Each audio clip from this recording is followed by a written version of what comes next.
Why, good morning, good afternoon, good evening, everyone. Good to have you here. And my name is Paul Trani, as it says right below me over here. And this is our Photoshop Daily Creative Challenge. This is week 2. So, yeah, we have a total of 5 challenges this week, and this is going to be a lot of fun. So, hopefully, you can hear me okay. Oh, thank you, Michelle. On, just nailing it. My unofficial AV person. Thank you for that, Michelle. Appreciate it. Hello, Stoney's in the house. Cool. Chris Olson, Annika, Frank, Jan. Feel free to say hello. Just want to give you guys a warm welcome, and I'm glad you are here. Love the lights. Yeah, I think we kind of unofficially voted on Friday that you guys kind of liked the real scene as opposed to a green screen. So that's why I kind of switched it up today. But just keep things fresh for you. Yeah, and I'm glad you are here. So let's dive into this, and I'll show you kind of what we're working on. And as you can see right above me, right about now, yeah, there we are, Discord. So feel free to be posting there and get involved that way. And then there's also a URL to access all the challenges as well. So I like the URL. I'll paste that in a second. If the gods are with me. But let me go ahead and share my screen. Okay, so this is the link that I was just about to paste, right? Also, this is just sort of a web page. Ooh, maybe it won't paste through. That's okay. I'm trying to copy and paste from Mac to another Mac. But these are all the challenges we've been through. Polished photos, selecting, gradients, type. Today is all about portrait painting. So we're going to give any sort of really any photo a painterly look using filters and brushes, a multitude of ways. So that's what we're going to be doing. Thank you so much for that, Wade. So helpful. I love it. Thank you. Thank you. Wade has it down. Killing it. As Wade mentions, the Discord, as you can see, right in here. So we do have, as you can tell, I'm in the Photoshop Daily Creative Challenge. And here's the challenge as I click on challenge feedback. Let's scroll up. My screen is awfully small today. Focus, focus.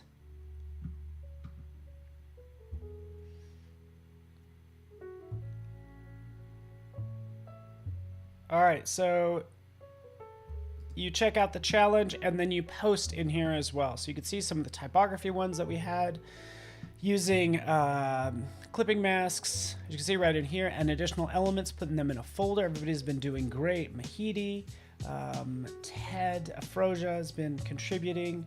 Agia has just posted as well. So that's what's going on, and that's what you need to do. Grab your file, right? That's also in Discord, and it's all right here. So these are just some photos of some people. Right, where did I get most of these? Just go to free, well, it's not free, it's stock.adobe.com, and then you can do /free, but just set this to free. And I might want a giraffe later, but you could also search for male, female, portrait, whatever, you know. And again, I might use a giraffe right in here because that might kind of come in handy in a little bit. So you'll see we'll have fun with the portrait is the short of it. So you can grab your assets there, grab the one that I provided. If you do that, again, just download it. It looks like this. We'll open this up and we'll get our party started. Right, so here we have a number of images, right? So we have this one, this one, this one, this one. They're all actually a little bit bigger. I just sometimes do a square format for Instagram. So you notice as I move this around, there's actually more to this image than you realize, okay? And if you ever get a file like this, or you just kind of want to see everything in this file, you can go to image and you can do a reveal all.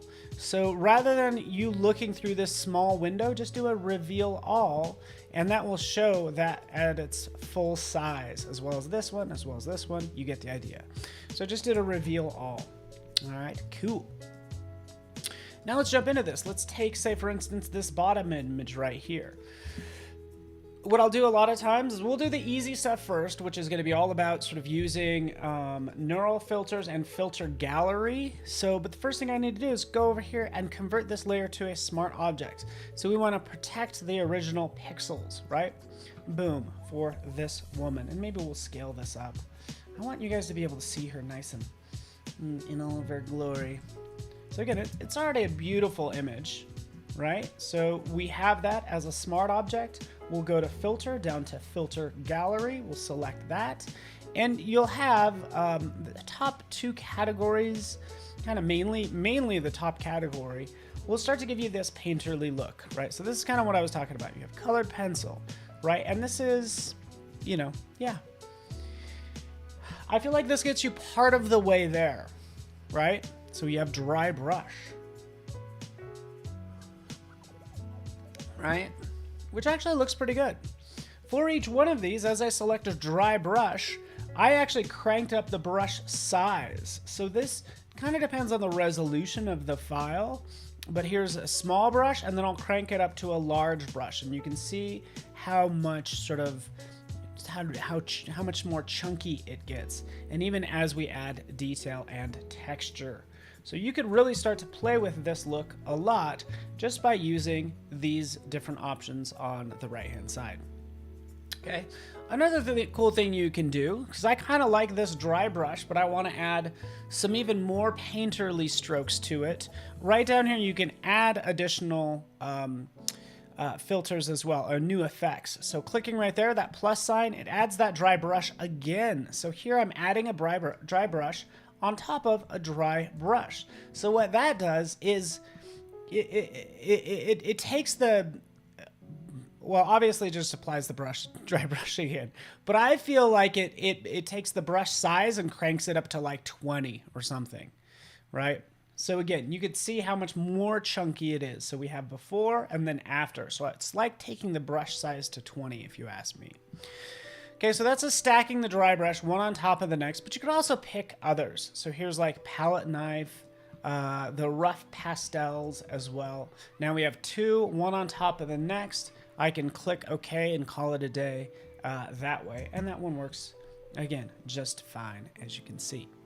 Cool. It is a cool effect. Oh, good. I'm glad you like it. All right. Let's do something else. Let me actually title this, because what we just used is we used filter gallery. So that's what we're going to type over here. This one is the filter gallery. And we're going to do this three different ways. We're going to use filter gallery, neural filters, and then we're going to use brushes and paint ourselves.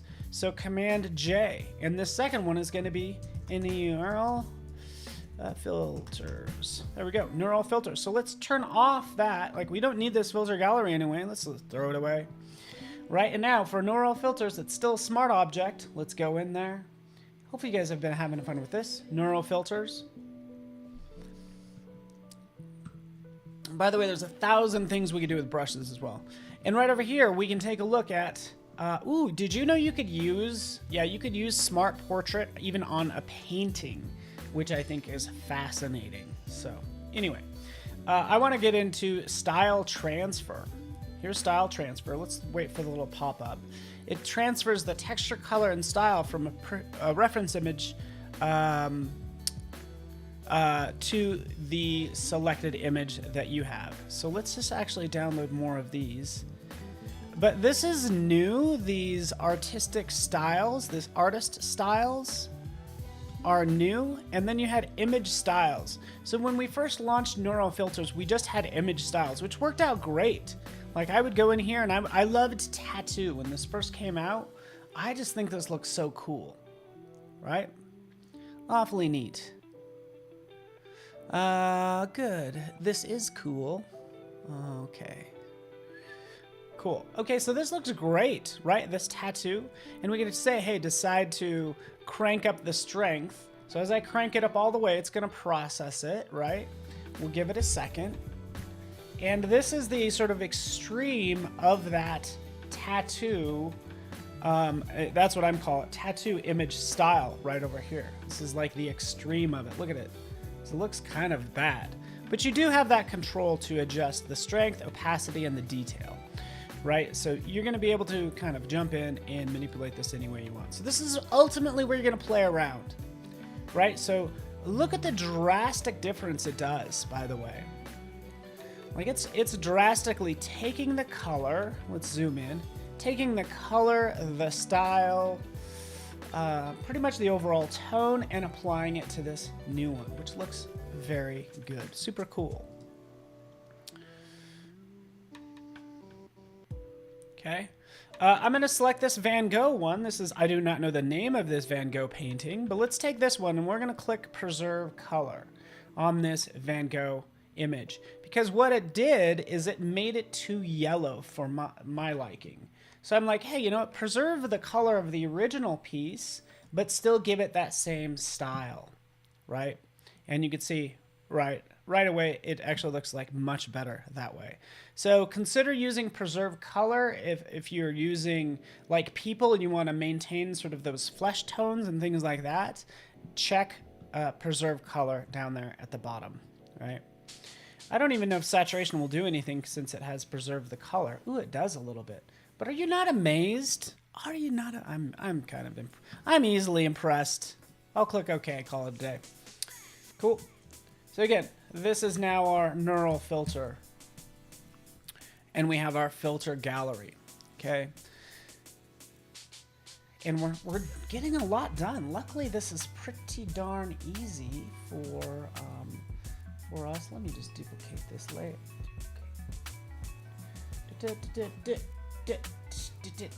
I'll kind of put me over on the other side. Pop. There we go.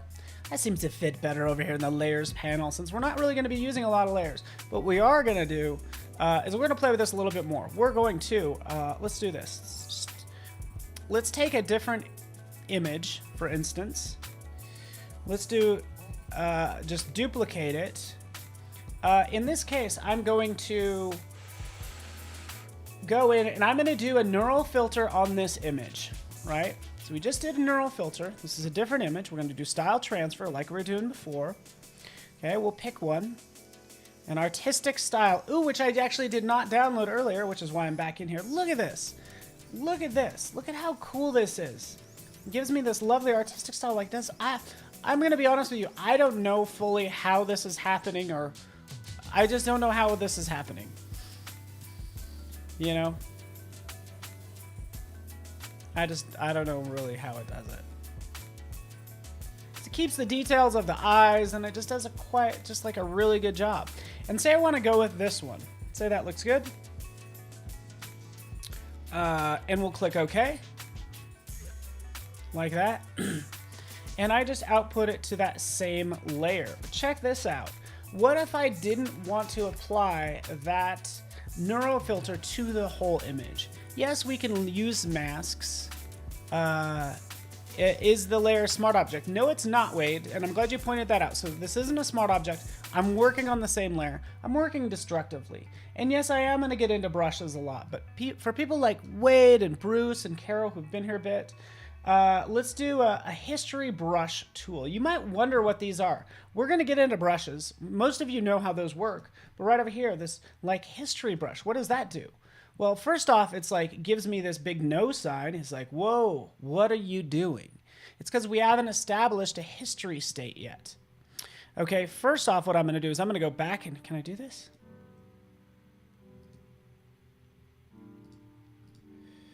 Let's go. Let's turn this off. Let's go back to this. Let's go to layers.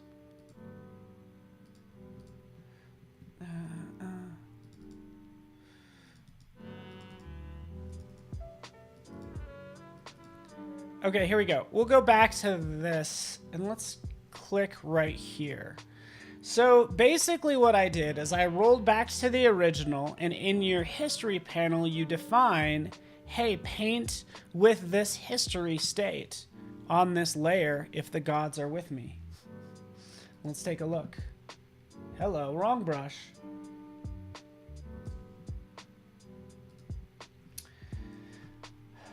Let's grab really any old brush. But now I'll just go ahead and start painting, and it's painting with that style that I used. So again, I have to have a Wacom. I would pick probably a different brush. That's just a soft round, but we can do a rough type of erase brush. But now actually, no, I don't want an erase brush. Is that what that said?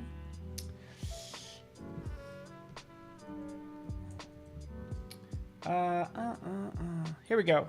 This one here, maybe a Conte pencil. Oh, that's not, okay, I'm doing that wrong. Let's undo this a couple times. I'm sorry. So sometimes when you click on a brush preset, it changes the brush entirely, right? So this isn't, it changed it to the eraser tool. It changed it to the brush tool, right? So that's what's going on here with all of these dry media brushes, right? So that's why I just went in here and selected, say, the round. Okay, but that's basically what's happening is I can come in and sort of define some areas that are painted based on the history state and other parts that aren't, okay? So again, just kind of doing something like that and having some fun. You get the idea. That is the history brush. Cool, makes sense? Oh, Marsha, I keep answering the question just to see. So that's the history brush. I'm going to be honest with you. Like, first of all, I'm not Kyle T. Webster, so I'm not doing a ton of painting like he is. In my 25 years of working in Photoshop, I've never used the history brush. It's still something to ask Kyle about, like, would you use this?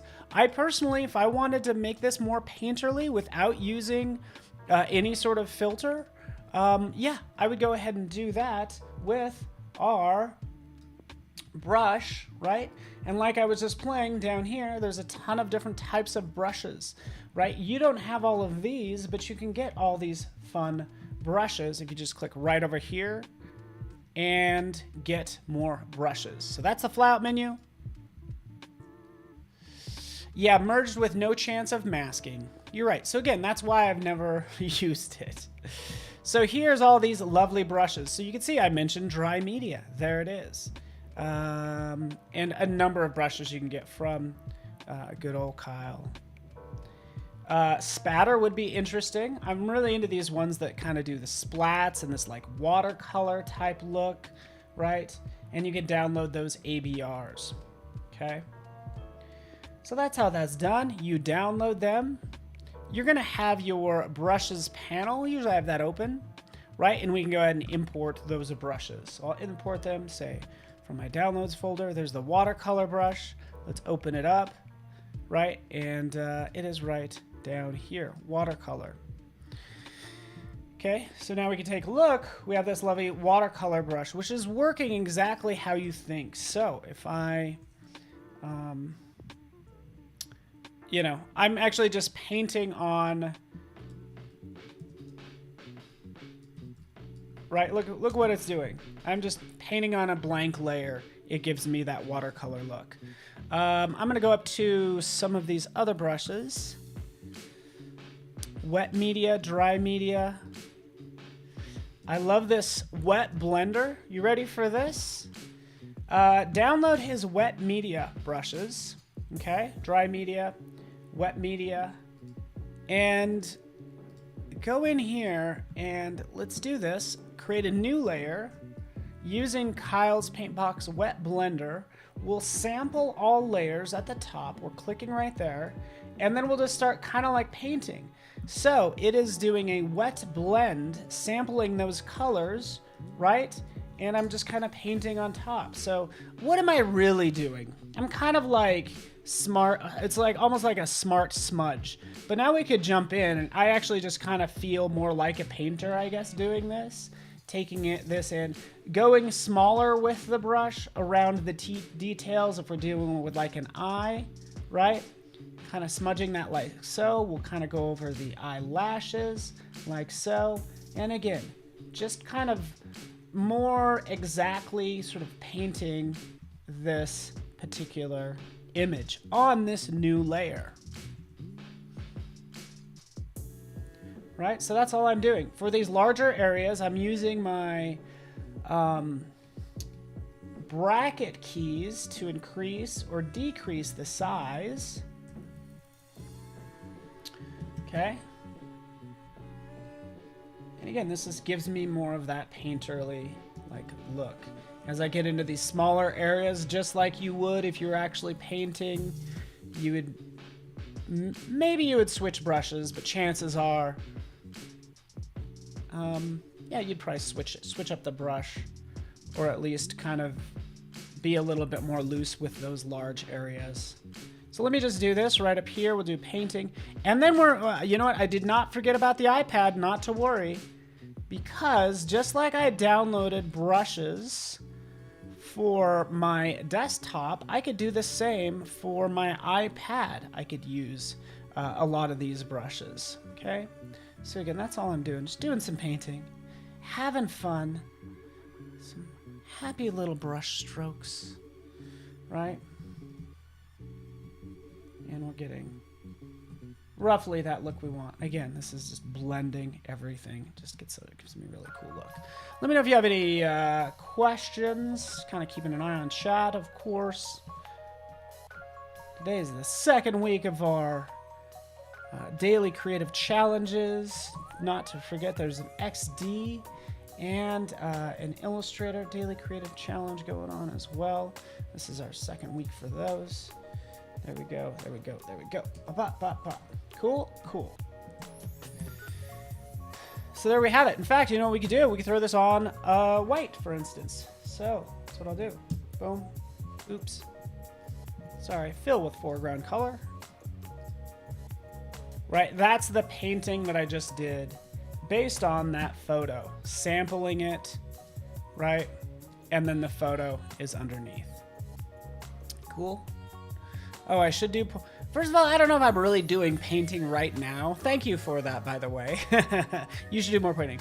Yeah, am I even painting now? Yeah, I'm kind of smudging. Right? It's like, come on, I'm smudging things. Let's move on, since I probably only have a couple more minutes. Because I said I want to switch to the iPad. Oh, son of a biscuit. Sorry for my cussing. That's as much as I curse, as I say biscuit. Yeah. Pretty hardcore. I'm pretty hardcore. Hopefully everybody had a nice weekend. Let's jump in here. Move this down there. Move this over. And here we are on my iPad. Sorry if my voice is farther away from the mic. But right in here with that same photo, right, we can use brushes, right? We'll create a new layer, by the way. New layer. And then right in here, I'm going to do a press on those. Sorry. Let's do just a tap on the brush. And right down there at the bottom, you'll see that plus sign. I've already loaded in a lot of brushes. But you can hit that plus sign, and you can discover new brushes, but import from files. So those same ABRs that I've downloaded to my desktop, I can load up right in here. So yeah, the Keith Haring brushes. Those are some that you can get. Click there, load those up. Right? And now they're part of the brushes right in here. Keith Haring. Right? Here's the Sumi ink, for instance. And then I can, ooh, hello. Be mindful of your brush size. Right? So we'll just take this down. And again, I could still sample, but now I'm just kind of tracing around this image, you know, and using it as a starting point for this piece that I'm doing. Taking down the opacity. There we go, like that. And I get it, I'm using Photoshop because this is a Photoshop daily creative challenge, right? You could also use Fresco. I'm surprised somebody's probably has mentioned Fresco about at least 4 times. Who knows? But here we'll just kind of jump in and use that as a guide as we use a Keith Haring brush, which are going to be really fast and loose and all that good stuff, but you get the idea. So create what you want. Again, I'm just tracing. This is not painting, it's just tracing, you know, but again, the whole idea of these challenges are just to get you kind of familiar with Photoshop and everything that you can do. Because chances are, I mean, if you're lucky enough to have like an iPad with Photoshop and you have Apple Pencil, you don't need expensive Wacom, in my opinion, necessarily. You could just use your iPad and get Apple Pencil. It might be more affordable. So you get the idea. And let's switch back to my desktop. Boom, boom. Create what you want, just like I did here. Let's get back here, buddy. Shabam. I like this one the best, by the way. I feel like this one turned out the best. You could smudge this and do some more with it all day long. But for this one, I'll go ahead and export it out. We'll do export as. I'm not sure on the file the size. Oh, that's pretty good. We'll just go ahead and hit export to my desktop like so. Oh, good. Hopefully you're always learning something new, and this exposes you to just like new ways to work. This is only a fraction of like what brushes can do for you, quite frankly, because brushes work great in blending things together. And don't think you just have to paint with a brush on a white canvas to make something cool. But make whatever you want and have some fun. Jump in here, upload it to Discord. This is the painting exercise using neural filters. Just like so. The problem with using a filter, by the way, is yeah, it will look cool, but you know other designers are going to be able to recognize this style. So you're not fooling anyone saying that you painted it. Like, nobody's gonna believe you. I don't think. I'm just like, oh yeah, I know that neural filter. So you get the idea. Thanks so much, everybody. We will see you tomorrow. Bye.